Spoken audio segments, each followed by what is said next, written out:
Nanapa-kevitra ny hijoro sy hitondra fanentanana ho an'ny vahoaka amin'ny fitandrona ny fahadiovana kosa ny fikambanan'ny fokontany 430 ao anatin'ny boriborintany fahatelo. Misy ny hetsika fanadiovana faobe tanterahan'izy ireo androany ka olona 700 no nandray anjara tamin'izany. Ravaka randremanalina io Nisy rimamitra soanaivo.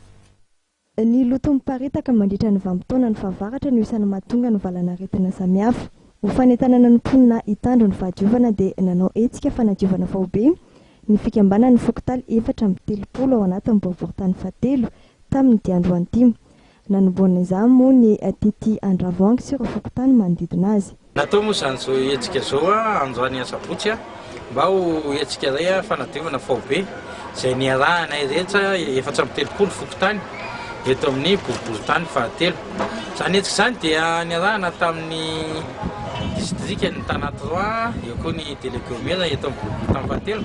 Azy ireo velona rehetra izay misy eto boriborintany fahatelo, ohatra ny RF2 eo ny le fikambanam-behivavy isan-karazany zany izay nanatantezaka izany hetsika izany.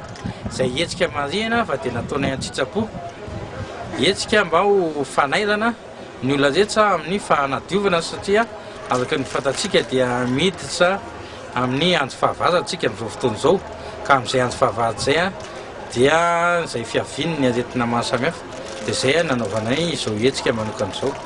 Itoy amin'ny herin'ny androany ny hetsika eny amin'ny fokontany Nakazomanga sy ireo fokontany maro manakaiky azy. Afaka roa herinandro kosa dia any amin'ny fokontany Betongolo sy ireo fokontany manodidina azy no anatanterahana ny hetsika.